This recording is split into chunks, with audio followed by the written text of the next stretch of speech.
Hello, I'm Pam Shockley-Zalabak, and you are tuned into the Lion's Den, the official source for UCCS sports.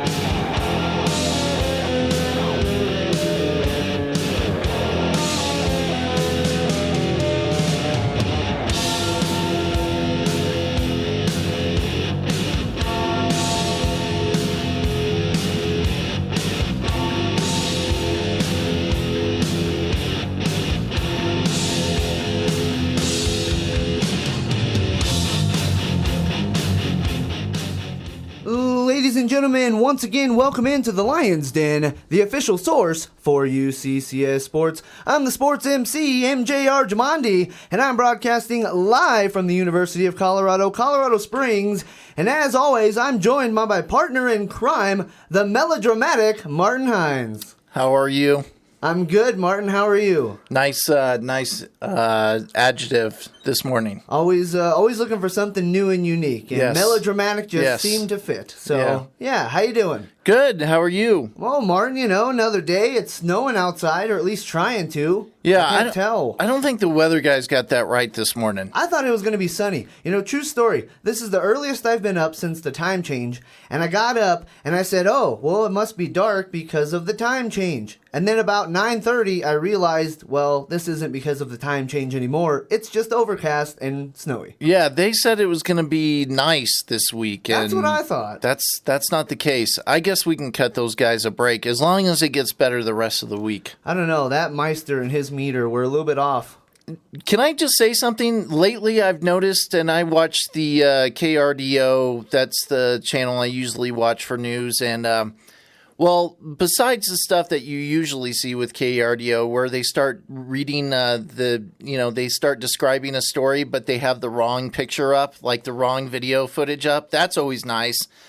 But the other thing is that Meister's kind of been frisky lately. Like, he's been more animated and more, what's the word in communication, MJ, that they usually have? Extemporaneous? Here's the thing. He's out there, MJ. I'm telling you. And KVU is fun to watch because they do screw up a lot, and I kind of enjoy it. Like, I love watching how, they kind of mess up on when they're reading or whatever they're doing. It's fun. But I gotta say, Meister's been he's been out there. He's been a little excited. So, something's going on with him. Maybe he thinks he's a star now. I don't know. He is a star. He's got the meter and everybody listens. And sometimes it's wrong because today I thought it was going to be a little nicer. But that's all right, Martin. Yeah. That's all right. Whatever he's doing, he's still doing a good job. I do like Marty Vinachekwe. I just like saying Vinachekwe. Yeah. And he's kind of a cool guy. Yeah. He's humble. He's just, I'm here doing the newscast. There's also a news reporter there at KRDO who is in our program, Martin, that's for right. Communication. So yeah, let's give a shout out to Maria Garcia. Yeah. I work with her husband at the communication center. Well, she's in my cohort. In fact, I'll see her tonight in class. You will.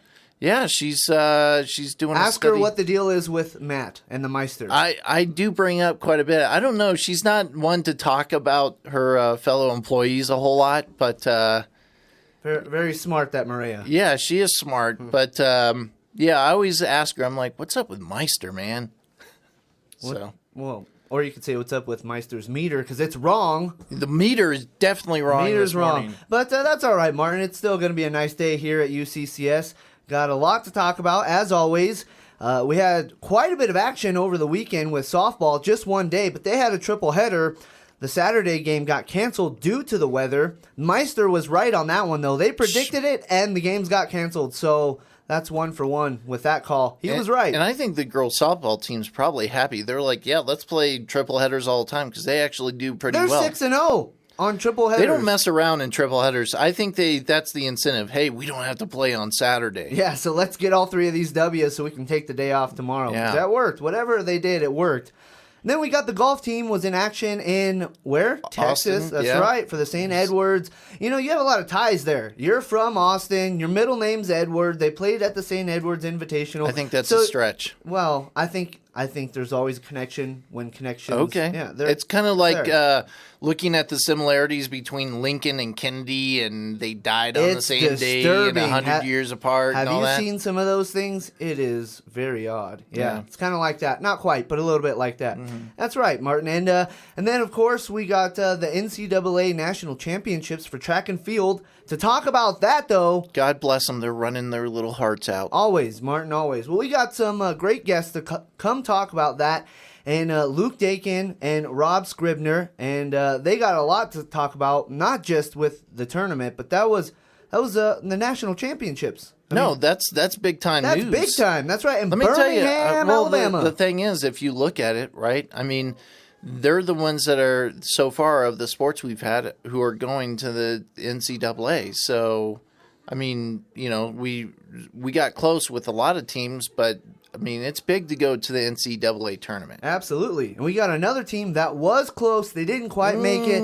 Yeah, Martin, they were this close. The women's basketball team hosted their first home playoff game in over a decade, the second in history, and the first at the Gallagher Event Center last Tuesday. That was a great night of basketball. It was. It was a very close. Very close. I mean, a close. 2-point game. Yeah. When we're talking about, the quarterfinal matchup of the 2013 RMAC shootout. And MJ, I know you'll agree with me, but somebody came in to the show and got the bump there. Oh, I definitely agree. Who did we have on last week, Martin? Yeah, we had the Lone Wolf. And she goes off for how many points? A career high, 28 points. Coincidence? I don't think so. I don't think so. It's coming either. on to the show. Imagine if we had the whole team. That's they right. would have scored like 200 points that night. You know what? That's what we need. Just whole teams to come on in here. I think so. You know who else got the bump? When we talked about the St. Edwards Classic, the Invitational there in Austin, Texas, Grant Dean led the field on the third day. He came into the show a few sometimes months the ago. bump is delayed. That's right. But the bump's still there. Yeah. The mountain lion bump. That's right. You got to come on to the show to get it. That's what I'm saying. It's good karma. You got to come right. on. Well, people don't understand. Stephen Colbert talks about the bump on his show, but I think we're just as potent. Well, I mean, And you the talk bump. about the bump. I mean, on Colbert's, it's hard to measure how effective the bump is. You come on the Lions Den, all of a sudden you have 28 points on the basketball court, the most ever in a great career. Martin, she's in the top 5 in how many categories all time here at UCCS? Yeah. Top 10 in at least 7 categories, and she had arguably her best game of her career last Tuesday in the quarterfinal matchup of the 2013 RMAC shootout after coming on the Lions Den. Yeah, that's not a coincidence. Well, you know what? That's proof. I was in the athletic offices yesterday, and I mentioned something about it to. First of all, I apologize to Corey Lasseter, the head coach, because what I said, did you do? Well, I said, hey, I'm sorry for coming to talk to you and interview you before the. I thought maybe Sport a little superstition. It's nothing more than superstition, and you and he was like, it. he's like, don't worry about it, and It's your fault we lost, Martin. Yeah, but he did say, I am grateful that the Lone Wolf came on your show because she got the bump. No, I'm just making that up. But oh, come on, man, you got me all excited. Yeah, but no, he did thank us for covering the team, so that's good. So he was very excited about the coverage, that we're giving him, because we did. We had, we had Coach Lasser at the beginning of the season, and that's no coincidence. He came in and then they just went crazy. I mean, they were already kind of playing well, but Coach Lasser came on and they did well, and of course we had Jessica Keenitz come on, and she had a pretty good game, MJ, and she performed, and so did the Lone Wolf for sure. So that's what we need to do. When we're advertising for guests to come on to the show, we need to tell them the bump. It's real. If anything else, in the bump. Yes, you need to come on. Believe in the bump. I mean, especially, let me tell you, with the softball players, that's like big for them, because that's what we should do, is approach the players, the softball players, and say, hey, are you in a slump? Well, come on to the show and get the bump. If you get the bump, you're going to be hitting 500. That's right. If you're in the slump, get the bump. You want to? That's got to be our new slogan for the show, Martin. Yeah, if you're in a slump, I mean, yeah, we're the official bump. source for UCCS sports. Tune in Tuesdays at 10. Yeah, and if we you're are in a the slump, kings. come on for the bump. We are the kings of making up these phrases. You know. Or to the jokers, whatever. Yeah. Either way. Well, like for instance, you have your little moniker, the name, the sports MC, MJR Jamandi. Yeah. I don't have anything that cool. You're the melodramatic Martin Hines. That's what I mean. I get the different names there, but every week you're somebody new. But you know what else is something new every week, Martin? Yes. Is our guest. Last week we had Lauren Wolfinger, we had Jessica Keenitz. This week we're honored to have a few members of the UCCS track and field team in Luke Dakin and Rob Scrivner. And we're going to get to that interview in just a few minutes when we get back right here on the Lion's Den. Hey, this is Lee Martin with Life Issues Radio. Catch me on Tuesdays at 1 p.m. and Thursdays at 7 p.m. at radio.uccs.edu. And we'll talk about real life and real issues and real solutions to those issues. Catch us online. Hey, this is Maggie, and I'm inviting you to join me at Ladies' Night Out. That's a program dedicated to the best music of the 20th and 21st century by the best voices in town. So come on, stop by, 7 o'clock. Monday nights, 7 to 8. We'll have a good time. Bring your friends. See you then. Hey, check out the handball tournament coming up at the UCCS Rec Center on March 14th at 7 p.m. This is a no-cost free event. Just visit the Rec Center's website and get yourself signed up and get over there for a great time. Welcome back, ladies and gentlemen. Once again, you're tuned in to the Lion's Den, the official source for UCCS sports. Well, right now, we are honored to be joined by two members of the UCCS cross-country track and field teams in Luke Dakin and Rob Scrivner, straight out of a trip. It was a couple weeks ago, but you went down to Kenya. Yeah. You had a great time over winter break. So we're going to get to that in just a minute. But first, thank you so much for joining us here in the Lion's Den studios. And you're experts because you've been on the team. So first, let's go ahead and cover, if you don't mind, a little bit about the NCAA Division II National Championships from Birmingham, Alabama. Good old Birmingham. The team went down there last weekend, and they took part in a few contests. You had Megan Burrell running the mile, and you had the men's and women's DMR teams. So, from your perspective, gentlemen, how did the teams do this weekend? They did pretty well. It was a big race for the men's DMR team for sure because they were so close to making it last year, and it was just a huge opportunity for them to get to go down there this year.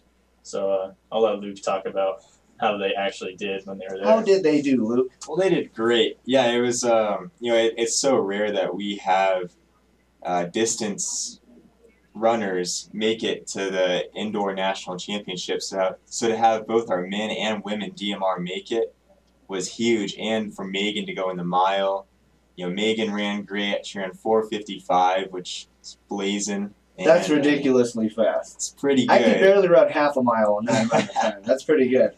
Yeah, it's awesome. The men's DMR team was doing great. They were in a 7th place coming into the anchor leg, and Mike ran really hard, really well, and they ended up getting 11th, so that was pretty cool. Anthony Davis ran a great 800-meter leg. He brought them from 11th to 7th in the 3rd leg. The men's team did really well. And then, our women's team did really well, too. You said they earned 11th place as well, right? Everybody got 11th place this weekend for UCCS. Oh, yeah. That's a good showing. In the national championships, I mean, that's pretty good. Yeah, to be 11th in the country in the whole country? Awesome. Yeah, 11th in the nation. I mean, that's fast. Oh, yeah. That's pretty quick. You mentioned a quick story before the show about Megan Burrell. She wasn't even supposed to be there. Is that correct? Yeah. On the list, I believe she was like 30th. And so, it was a pretty awesome surprise that, she made it, because I think top 17 or top 18 make it. So, that was, pretty cool. This is her last chance because she's a 5th-year senior to make it. So that was a pretty good surprise for her to make it. Well, not only did she make it there, but she lowered her own personal best by nearly 5 seconds. So not only did she get the invite when she didn't think she was going to go, but she recorded a career best time. I mean, how does that happen? From not even going to recording your best record? I mean, that's clutch. Yeah, no, she ran really well. And, she was actually in the faster heat. So I remember watching her, and she got, I think, 7th out of 8 in her heat. But then she ended up beating 3 girls in the other heat. So she would have been like 4th or 5th in the other heat.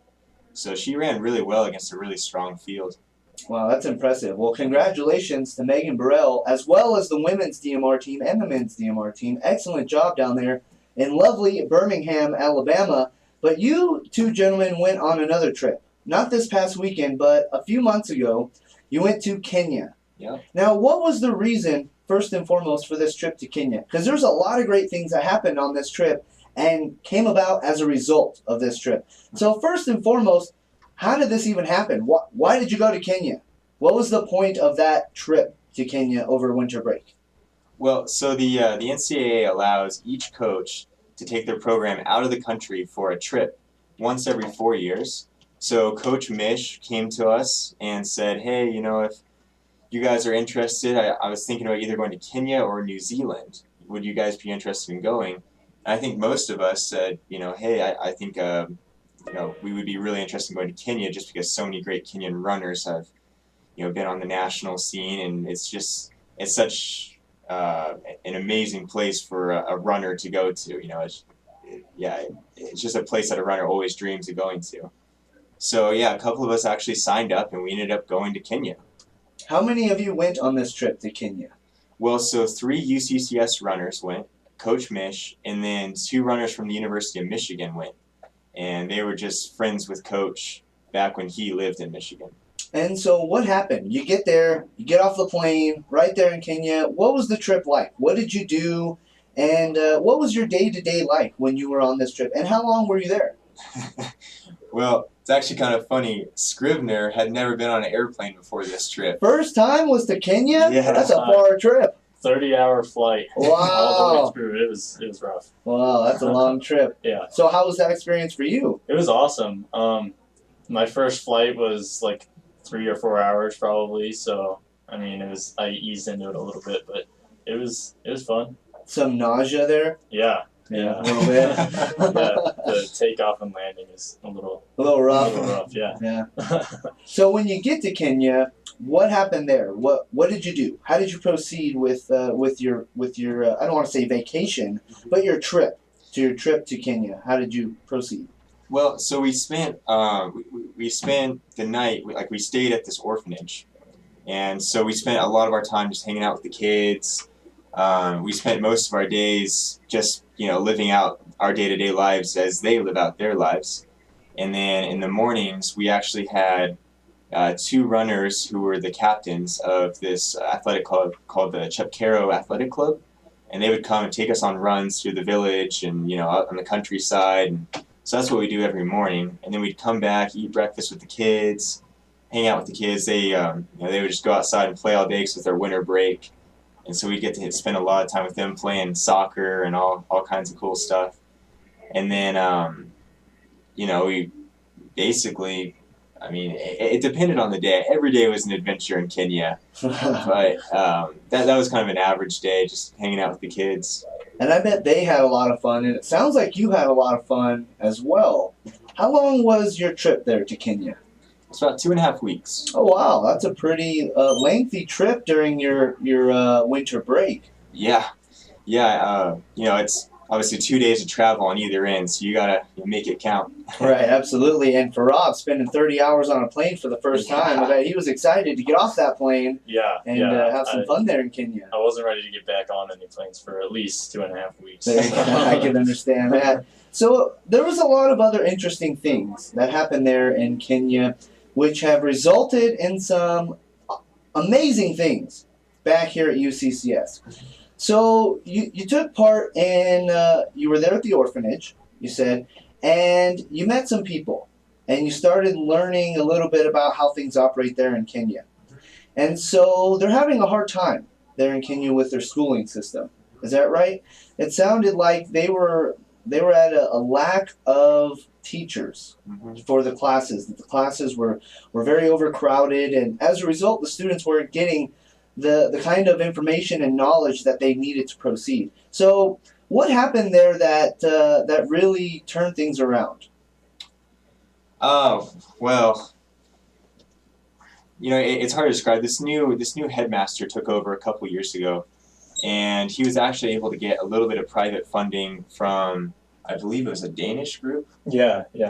And they actually helped him build up some of the facilities a little bit. And so, that was obviously a big help. But, we were talking to him, and he was saying that they really only get the bare minimum in government funding, and they actually have to ask some of the families in the surrounding areas to pay and make donations to keep the school running. A lot of these families only make $1 a day. So, it's a pretty big burden on them to be giving donations to the school. And even with all of this, they don't have electricity, they don't have running water, and they only have 11 teachers for 550 students. So these classrooms are very overcrowded. And actually, when we ended up asking the headmaster, hey, if you could have one thing, what would it be?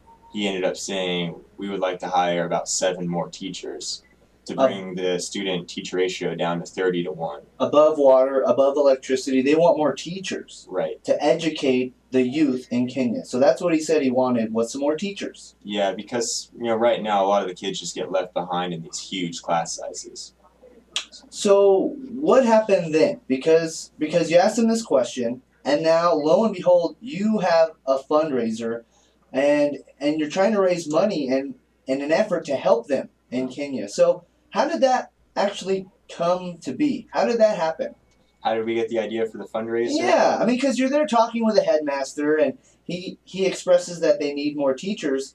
So you took it upon yourself to try to make this happen? Well, yeah, we found out that a teacher only makes $470 a year for their salary. $470 for a whole school year in Right. Kenya. Yeah. Wow.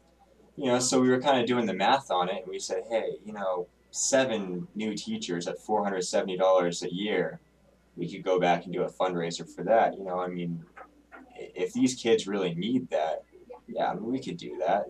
That's the least we could do.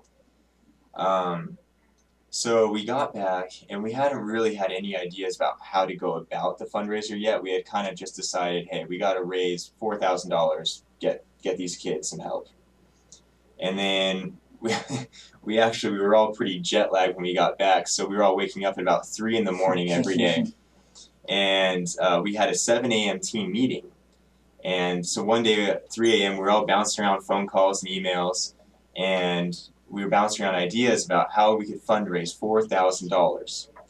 And basically by 5 a.m. we had come up with the idea that, hey, why don't we do a Kenyan dinner night? And so that's what we ended up doing. A month later, we set up this Kenyan dinner night. We had about 70 people show up, and we raised the $4,000 needed to pay all the teachers' salaries for a full year. In one night, you raised enough money to pay for 7 teachers' salaries. Yes. In Kenya. People were extraordinarily generous. Wow. It was unbelievable. That is excellent. So what do things look like now? Because I know you've had that dinner, but by talking to you a little while ago, it sounds like you're not quite done. Sounds like you're still working on raising money for these children in Kenya. Yeah. So what's going on now in this newest adventure to raise money for these students in Kenya? Well, one cool thing that's kind of taken off recently is Maddie Nair, Alex Colvin, and Chris Myers, who are all on the track team, have taken up this project to gather used running shoes donations and new and used running shoes, and they're going to send them over to the young athletes in Kenya.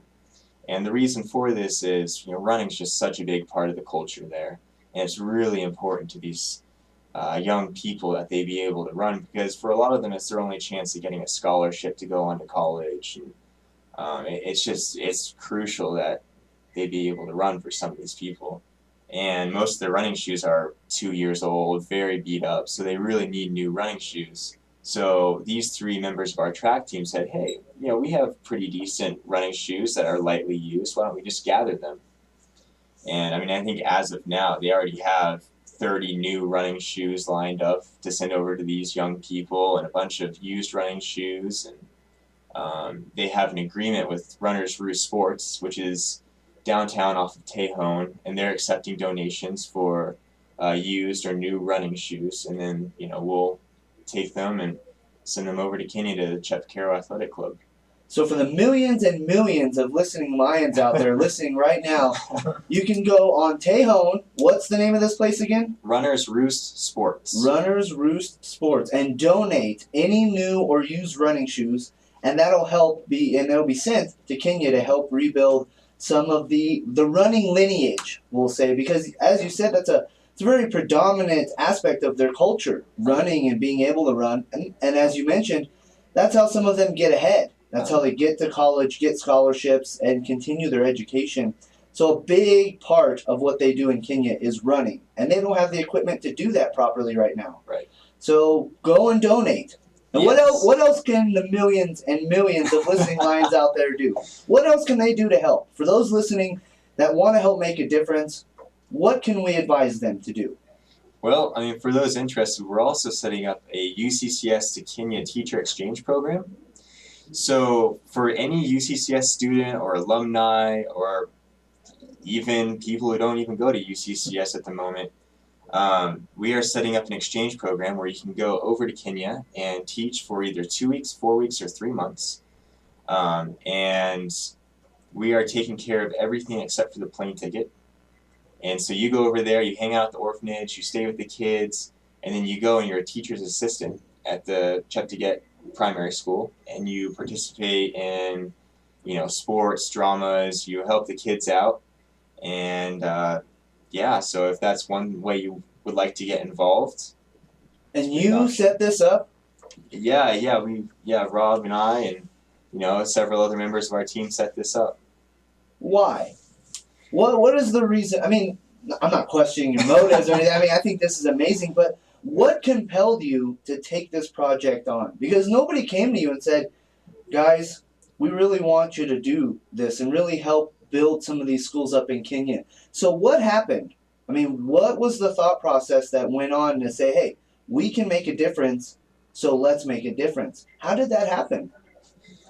When we were sitting there at the desk in the elementary school that day, just hearing the headmaster talk, it was inspiring, just to see just how he felt that he could really inspire these kids and really be able to give these kids a true gift from what we could do for them. So just knowing that we would be able to help them in some way, it's been really motivating. We've just gone after it, I guess.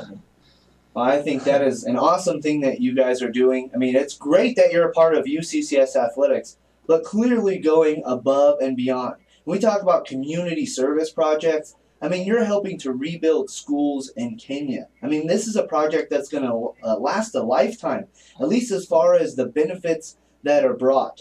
And Luke, we were talking just a little while ago about the fact that you're a senior here. Rob, on the other hand, is a freshman. So the plan is not for this program to die off in 2 months when you graduate with your bachelor's here at UCCS. Is that right? You want to continue laying this foundation so when you're gone, this program will continue. Sure, yeah. Rob has obviously been a big part of setting all of this up, and he's just a freshman, so he'll be around for a couple more years to keep this thing going. Already, people like Maddie Nair, Alex Colvin, Chris Myers, several other people just on the team have taken ownership of this and kind of made it their own. Coach Mish is obviously 110% behind us, supporting us, and he's keeping this going. And I think all of us are really keeping this within our team and making it more of a team project.